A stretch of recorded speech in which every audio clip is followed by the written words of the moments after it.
Bonjour et bienvenue sur la matinale. Dans cet exercice, on va essayer de déterminer la convexité de la fonction f qui vaut x fois exponentielle moins x au carré sur R tout entier. Quand on veut la convexité d'une fonction, ce qu'il nous faut c'est le signe de sa dérivée seconde. Je vous redonne juste pourquoi.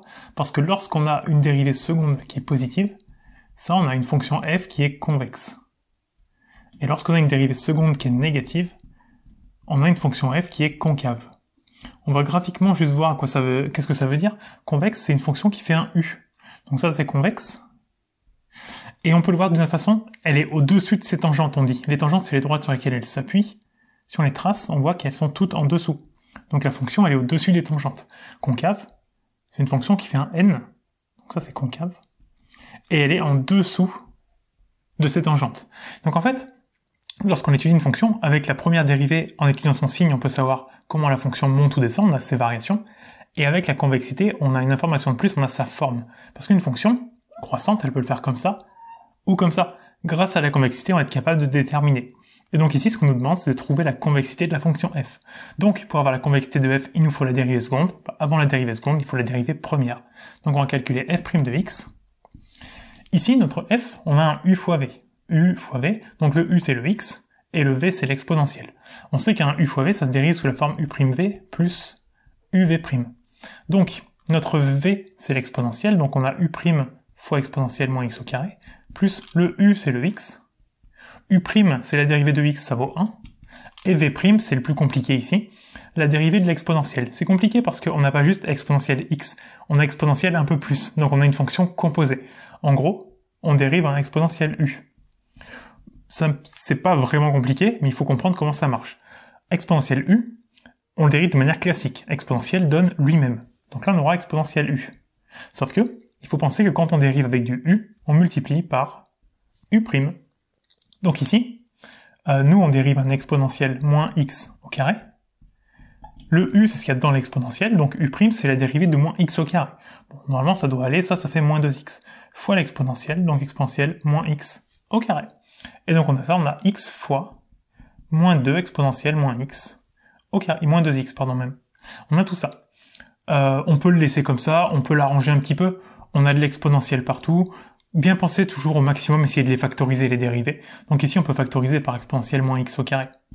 Facteur 2, alors là il y est une fois, plus, à côté il va y être x fois moins 2x, donc moins 2x au carré. Là on a f', ce qu'il nous faut maintenant c'est f seconde de x. Bah, à nouveau, on a un truc fois autre chose, u fois v, donc ça fait du u'v plus uv'. Alors, le v, donc c'est le deuxième, donc ça fait 1 moins 2x au carré. Le u, c'est le premier, donc c'est l'exponentielle, exponentielle moins x au carré. Le u', bah, c'est la dérivée d'exponentielle moins x carré, on l'a vu tout à l'heure. C'est moins 2x exponentielle moins x carré. Et le v', c'est la dérivée de 1 moins 2x au carré. La dérivée de 1, ça dégage.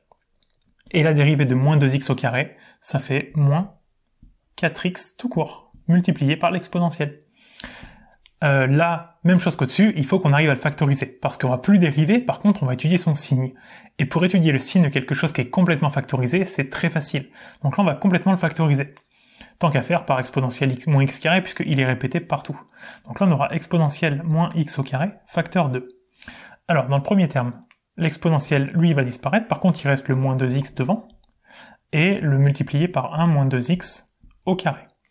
Plus, l'exponentielle ici, il s'en va, donc il nous reste moins 4x. On va arranger un petit peu le crochet, donc là, on a exponentielle moins x carré. Dans le crochet, on va développer, donc ça fait moins 2x, plus 4x au cube, moins 4x. Ce qui va donc nous donner exponentielle moins x au carré, facteur 2. Là, on a 4x au cube, moins 2x moins 4x, ça fait moins 6x. Et maintenant, qu'elle est factorisée, notre dérivée seconde, il faut qu'on étudie son signe. Pour étudier le signe d'une multiplication, on fait le signe de chaque facteur. Donc on va d'abord regarder le signe du premier facteur, donc de exponentielle moins x au carré, et puis ensuite on fera le signe du deuxième facteur. Donc le signe du crochet, donc de 4x au cube moins 6x. Alors pour le premier, pour l'exponentielle, ça doit être très facile, ça c'est plus partout sur R, parce qu'on sait que pour tout x réel, autrement dit, peu importe la valeur de x, exponentielle x est strictement positif. Si je traduis, peu importe ce qu'on prend, exponentielle de ce qu'on a pris est positif. Bah, exponentielle de n'importe quoi est positif, c'est ce que ça veut dire pour ça au-dessus. Donc là, c'est positif partout, il n'y a pas de problème.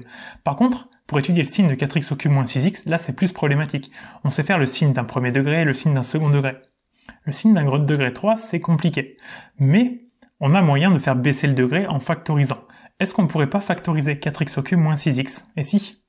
On a du x partout, donc on peut factoriser par x. Ça fait x facteur de 4x au carré moins 6.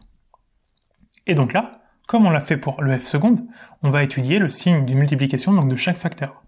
Donc on va faire le signe de x. Très facile. X, si on le remplace par une valeur positive, c'est positif. Si on le remplace par une valeur négative, c'est négatif. Donc ici, c'est positif sur 0 plus l'infini. Si on remplace x par un positif, c'est positif. Et négatif de moins l'infini jusqu'à 0. Donc ça, c'est très simple. Après, il nous faut le signe de 4x au carré moins 6. Là, vous avez deux options pour le faire. Soit on fait avec un delta, soit on fait en isolant le x au carré.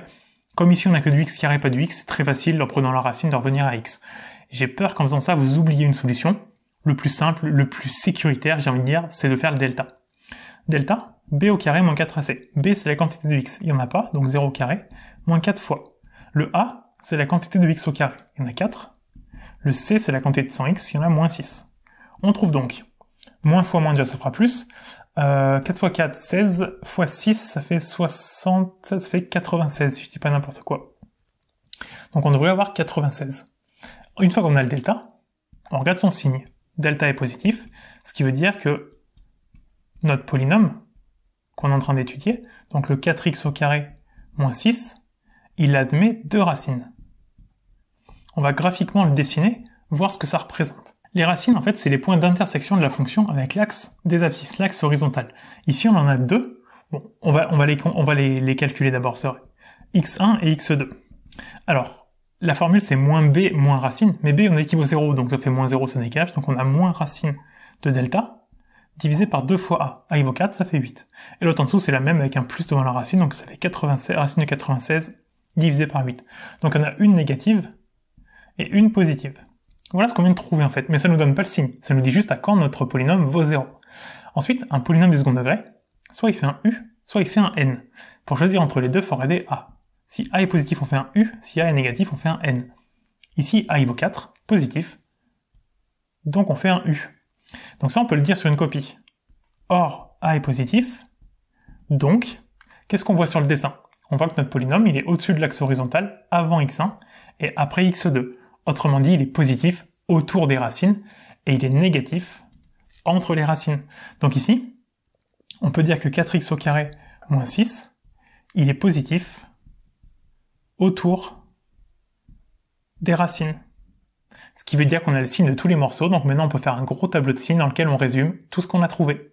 Petite parenthèse pour te parler de La Matinale, le programme que j'ai développé. C'est un programme qui permet d'apprendre, de comprendre et de réviser tout le programme de maths, de première et de terminale. Allez, viens avec moi, je vais te montrer comment La Matinale va t'aider à cartonner en maths au lycée et après. Dans chaque cours, tu auras accès à l'ensemble de mes vidéos pas à pas. Une vidéo d'explication du cours est suivie de nombreux exercices d'application où c'est à toi de jouer. La fiche résumée que tu trouveras en bas de chaque chapitre t'aidera à revoir l'essentiel en un coup d'œil. Et pour terminer, sous chaque vidéo, il y a un espace dans lequel tu peux me poser toutes tes questions, donc t'es vraiment jamais tout seul. Pour bénéficier de La Matinale, tu peux t'abonner soit sur un mois, soit sur un an. Et pour cette vidéo, je t'offre 10% de réduction grâce au code YouTube10. Voilà, je te souhaite d'en profiter et nous, on retourne à la vidéo. Alors, dans notre tableau de signes, on va mettre sur la ligne des x. On est sur R, donc on va de moins l'infini à plus l'infini. Après, on met les différentes valeurs pour lesquelles on a des changements de signe. L'exponentiel est toujours positif, il change jamais de signe. Après, on avait le x. Jusqu'à 0, il est négatif. Après 0, il est positif. Donc en 0, il se passe un truc. Et pour le polynôme, on a trouvé qu'il y en avait deux valeurs où il se passe un truc, x1 et x2. Alors x1 est négatif, donc il va venir avant le 0, et x2, il va venir après. On va faire des petites séparations, et on va mettre tous nos morceaux. Donc on avait l'exponentiel, après on a étudié x, et après le 4x au carré, moins 6. Pour l'exponentiel, on a dit c'est positif partout. Pas de problème. Pour le x, on a dit c'est négatif jusqu'à 0. À 0, ça change de signe, donc on met le 0, et après on est positif. Et le 4x au carré moins 6, on a dit il est positif autour des racines. Les racines c'est x1, x2, donc autour on est plus, et au milieu on est négatif. Et donc les racines, elles correspondent à notre polynôme 4x carré moins 6, donc on met les 0 au niveau de x1 et x2. Et puis souvenez-vous, notre f seconde, c'était la multiplication de tout le monde. Plus fois moins, ça fait moins, plus fois moins, ça fait plus, ça fait moins, et ça fait plus. Une fois qu'on a le signe de f seconde, on peut donner la convexité de f. Alors je l'ai effacé, mais lorsque f seconde est négative, comme ici, c'est concave. Lorsque f seconde est positive, c'est convexe. Je vais mettre un grand C pour concave et un grand V pour convexe. Donc ici, on va être concave, et ici, convexe. On a la convexité de la fonction, et on peut même en dire un peu plus. Lorsqu'on a des changements de convexité, donc ici, ici et ici, c'est ce qu'on appelle des points d'inflexion. Donc en fait, on a 3 points d'inflexion pour x égale x1, x égale 0 et x égale x2. Et on a obtenu la convexité de la fonction f.